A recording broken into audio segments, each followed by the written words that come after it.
Hello everyone and welcome to this program with Mid-Continent Public Library, Winter Lights and Holidays. I'm Joyce Slater. I'm your storyteller.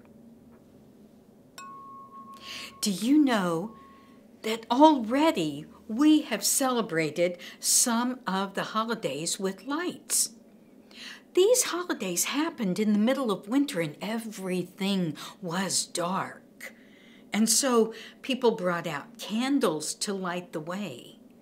Now we flip on an electric switch, don't we? But long ago, people used candles. Diwali was celebrated in November. It is an Indian celebration, celebrated in India and by Indians all around the world, where they light many, many, many candles and make everything bright. It's good over evil, wealth and prosperity, with the gods and goddesses Lakshmi and Ganesha. And then, of course, there was Hanukkah. And you know, the history of Hanukkah is that, well, the Greeks were trying to force the Jews into learning their laws and abiding by their laws, but the Jews wanted their own laws. The Maccabees, they fought hard, and when they found their temple, it was nearly destroyed.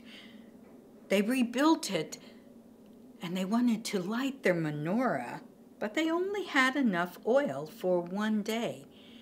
By some miracle, they lit all 8 candles. And they light 8 candles today off of one center candle. I'm going to tell you a story about Hanukkah. It's about a goat. Do any of you have goats at home? I doubt it. But maybe there are a few of you who have acquired a goat. This goat lived with a family. And she was a faithful goat. She trusted every human being. Of course she did. But this Hanukkah, this season, it was unseasonably warm. And Reuben, the furrier, well, he owned this goat, but he didn't have much business. It was so warm, people were not buying furs. They were not bringing their furs out of storage to be repaired. He had no money for Hanukkah, no money for the candles, no money for the gifts, no money for the latkes. Oh. He thought long and hard, and he brought his family together, and he said, "We must sell the goat. Zlata will go to the butcher in town." Oh, there was much crying because Zlata had been with them for 12 years. And though she wasn't giving a lot of milk now, she was more like a pet. But the butcher said he would give enough money to Reuben to pay for Hanukkah. So he brought his oldest son, who was also 12, and said, "You must take Zlata to the butcher. It will take you almost all day to walk there. And you will spend the night with the butcher, and then you will walk home the next day." So Aaron, he put on his little quilted jacket, and he carried his hat in his pocket. He took 2 pieces of bread and a slice of cheese because he knew he would need something on the road to eat. Put a rope around Zlata's neck and led her out the front gate. Oh, there was much crying. His sisters were crying. His mother was crying. You know how it would be if you lost your pet. And they got on the road. Now Zlata turned back to him as if to say, "Where are we going? I've never traveled this road before." But he led her on. Well, you know, it wasn't long. Maybe they were an hour or 2 into their journey when it started to turn cold. He pulled his hat out and he put it over his head, and he pulled his little quilted jacket close to him. and he led Zlata onward. But then it began to hail like it did in the summer, and then it rained, and then that turned to sleet, and then snow, and the snow came down in big, big flakes covering the ground. He walked on. There were no carts on the road. There were no people traveling. Just Aaron and Zlata. The snow became so heavy, it blocked out the sun. He could hardly see where he was going. And then suddenly, he realized he was no longer on a road because his feet were walking on something softer. He was turned around. He had no idea where he was going, and poor Zlata began to bleat and cry, "What have you done? I trusted you." They walked and walked, and then he saw like some kind of mound of something, and he thought, "What is that?" And as they got closer and he touched it, he realized it was hay. So he dug in through the snow with his bare hands and in through that hay and hollowed out a spot, and he and Zlata, they went right in. Oh, Zlata was happy. She had something to eat. And he sat there and he ate his bread and cheese, and he wondered how long they would have to stay there. Pretty soon the snow covered up the hole where they had entered, and he had to make a hole for them to breathe because they could suffocate in there. No air. Oh, it was dark too, and he held Zlata close to him, and pretty soon they both fell asleep. And when he awoke, he had to poke that hole open again. He was hungry, and when he felt Zlata, he could tell she was full of milk. And do you know, she fed him. She gave him her milk. They were stuck in that hay for 3 long days. Zlata kept Aaron alive. And every day he would poke through that hole to see if the snow was still falling. It was so thick and so cold. And then finally, one day, that morning, he poked through and the sun was shining. He knew that the snow would melt. And so they dug their way out. He said, "We can go home." He went back the way he came. He did not go to the butcher. He swore he would never take Zlata to a butcher, not since she had saved his life. Now somebody along the way had a cart, and they gave Aaron and Zlata a ride, and they arrived home, and there was his family. They'd been so worried. They had looked for him far and wide, but they could never find him. They thought they had lost him for good. And they saw him with the goat. And they welcomed them both in with big hugs for all of them. You know, Aaron said, "I am never taking Zlata to a butcher. She saved my life." And they all agreed. And do you know, because of the snow, Reuben was able to have enough money to buy the candles for Hanukkah, to buy the gifts, and the potatoes and the onions and the oil for the latkes. But you know who got that first latke? Yes, it was Zlata. And from that day on, she had the run of the house. That was Hanukkah. So, Hanukkah. Sometimes Advent comes around the same time as Hanukkah. Now, you know, in Advent, people celebrate that it's 4 weeks before Christmas, and they have a wreath with 4 candles, 3 purple and 1 pink. The pink one is for the 3rd week, It's a gaudete candle, a joyful candle, to remember that something is coming that is joyful. There's evergreen to remind them that everything is everlasting too. Now they say that when Christmas comes, people long ago would gather evergreen to remind them in the winter that spring was coming, because evergreens would last all through the winter.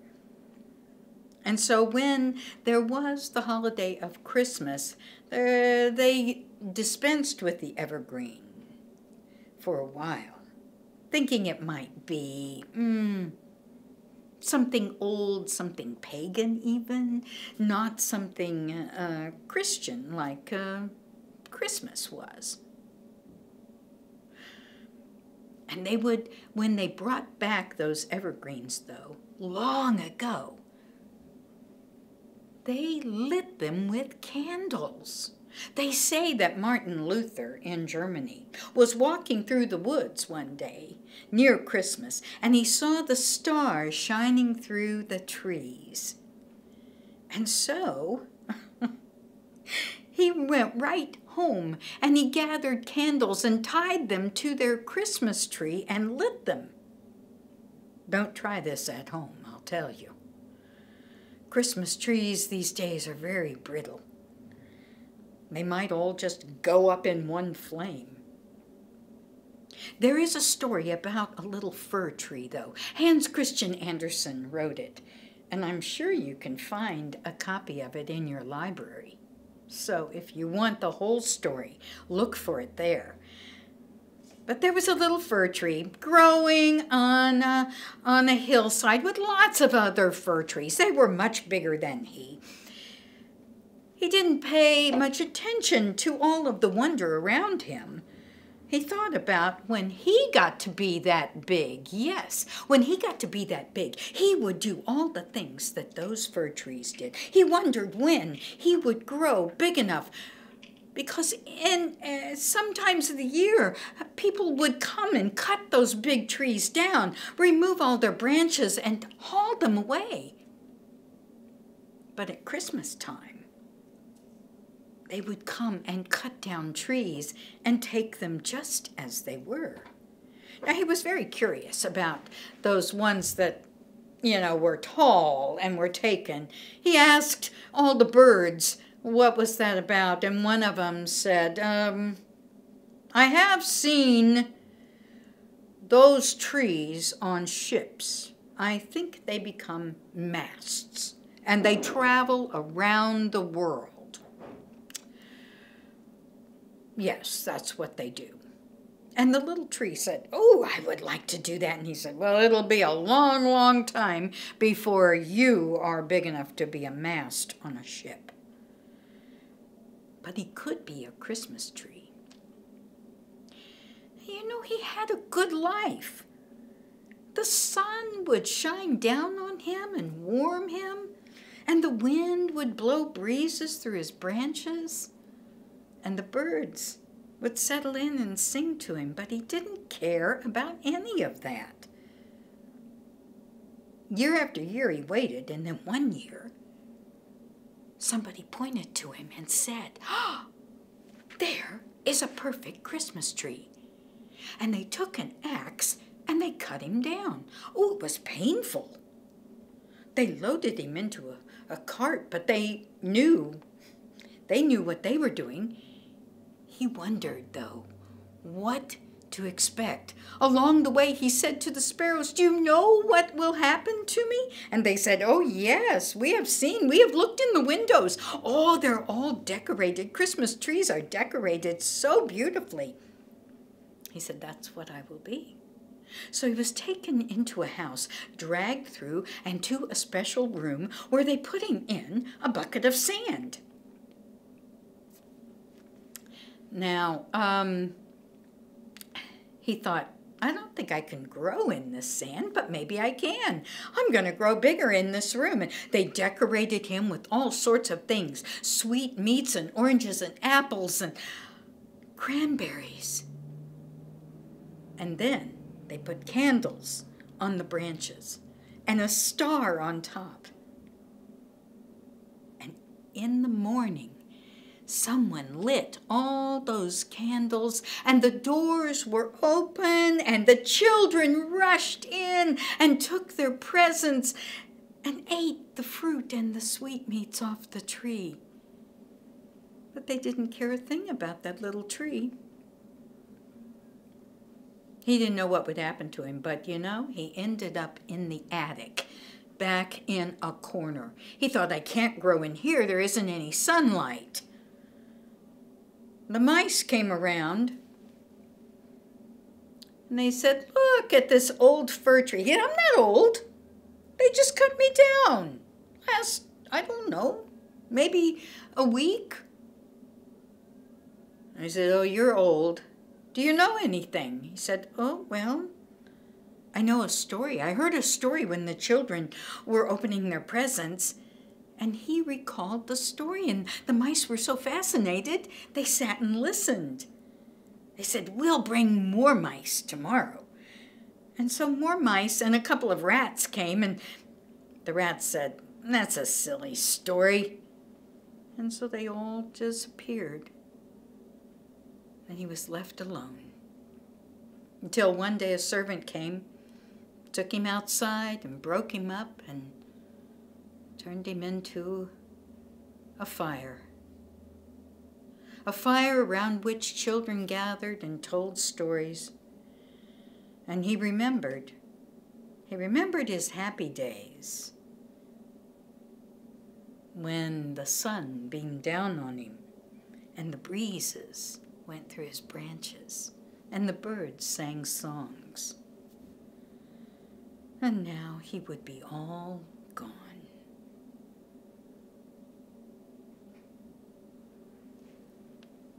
The little fir tree.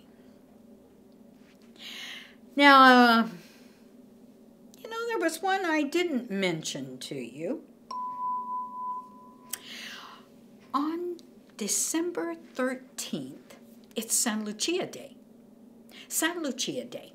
That is a day in Sweden and in a number of Scandinavian countries, but primarily Sweden, where the oldest child will dress up in a white dress and put a wreath of candles on her head, 4 candles that are lit, and she will make saffron buns, San Lucia buns, and bring coffee to her parents before they get out of bed. I have to tell you, I am Swedish, and I tried that only once.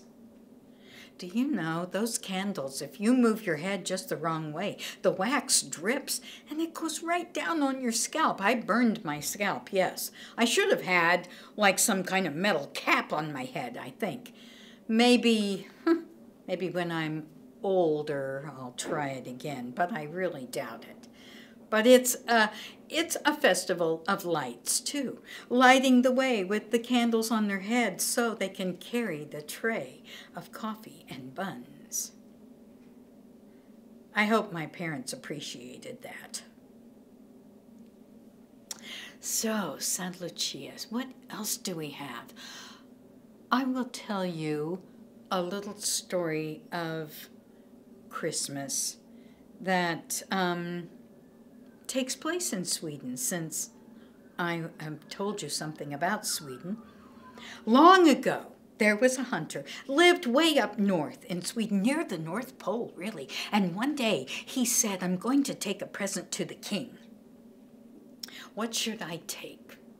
Well, he was a hunter, and you could tell he was a hunter by all the furs he wore. Now, you know, a long time ago, they didn't have polyfill in their coats like we have today to keep them warm. Fur coats were the warmest thing around, and so he had big furs around him, hats with fur, and gloves with fur.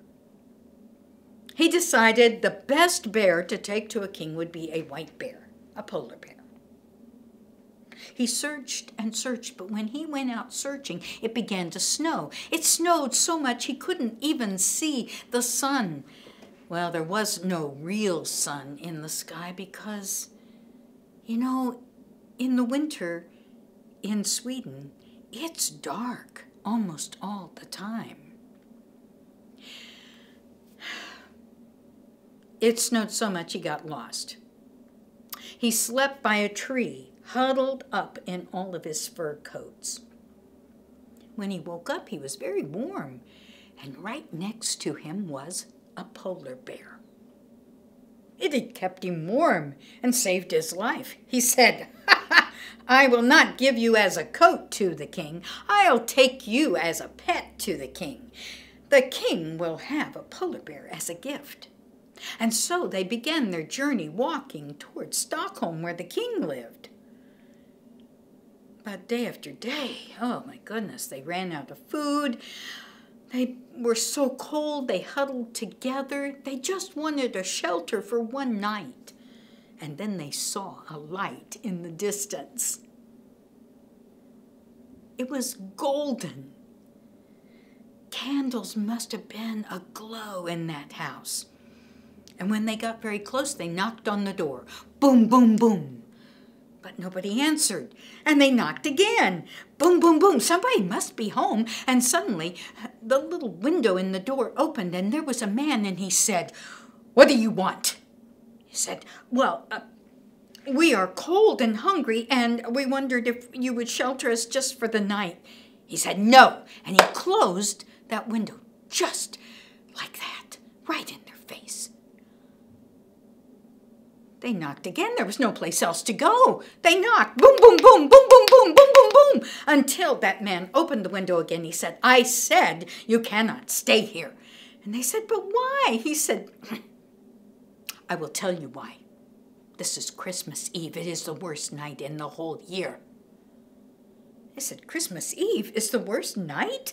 How could that be?" He said, "The trolls come at midnight. They come down our chimney, up through the floorboards, underneath the door, and in through the windows.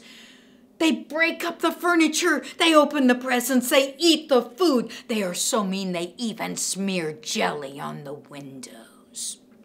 No, you cannot come in." The hunter said, "I'm a hunter. I have a bear with me. We could get rid of those trolls for you." Ah, that man thought, well, maybe you will come in. Come on, quickly. I will feed you and you can sleep by the fire. But at midnight, remember, those trolls will try to come in. So they ate and ate.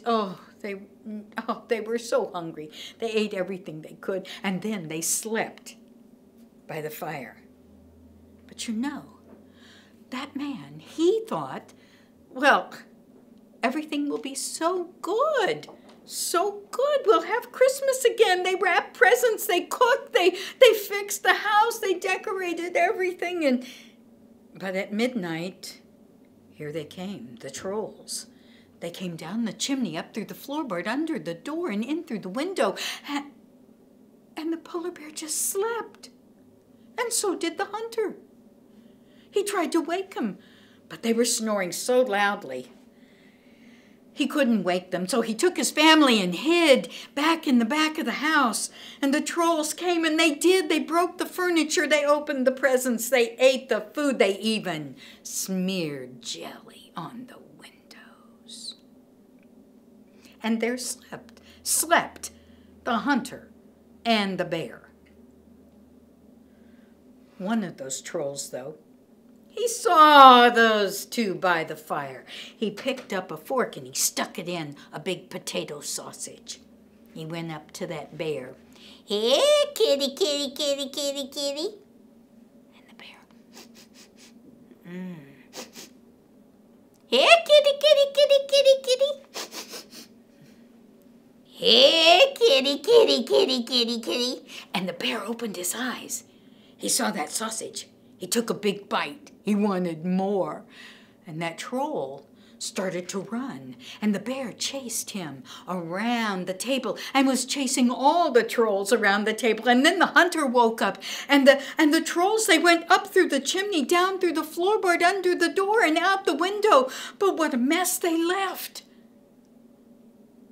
So all the rest of the night, the hunter cleaned it all up, fixed the furniture, put the food away, cleaned those windows, and went back to sleep. In the morning, the family, they did have Christmas after all.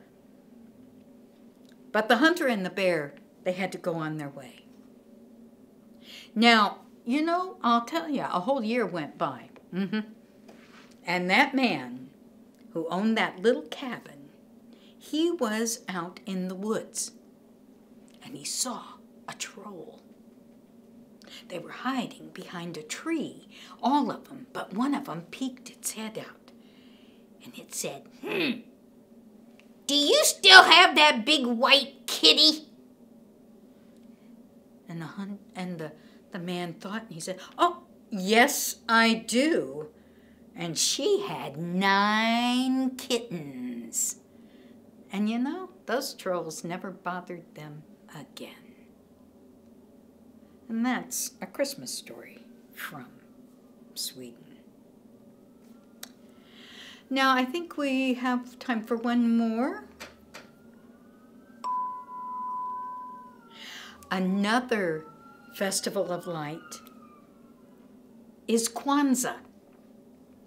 Kwanzaa is only about 60 years old, the celebration of Kwanzaa. And it has there are 7 principles.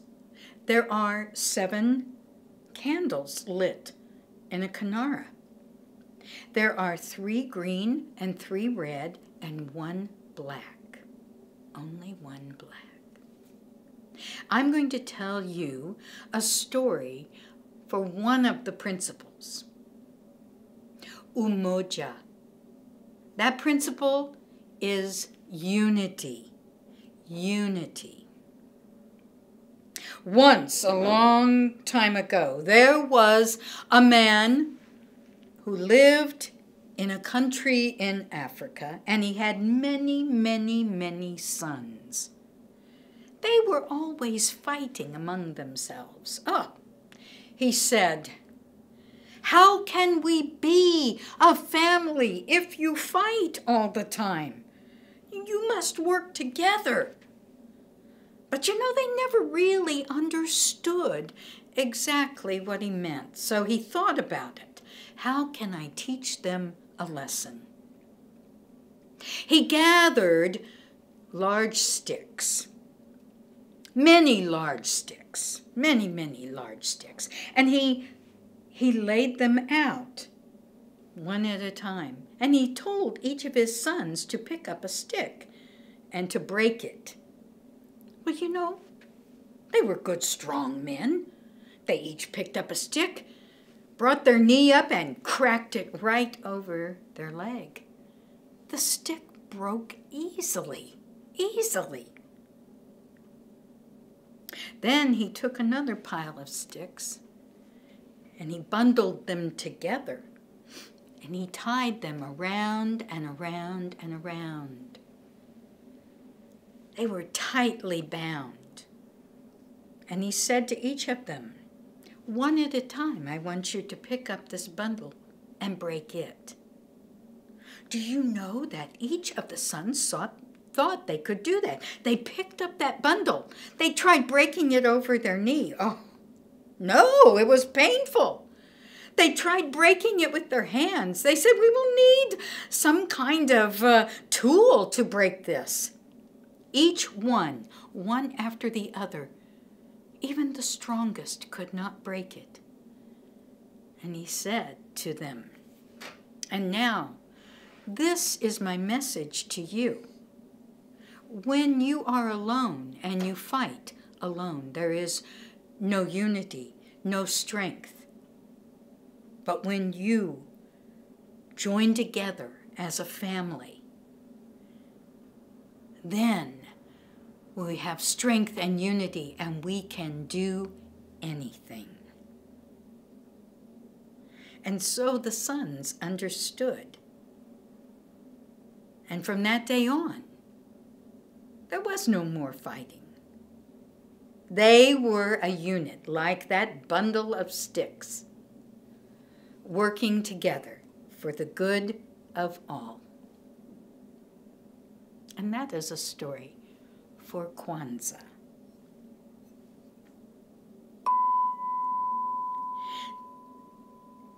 Our stories have been full of light and happiness and joy and lessons.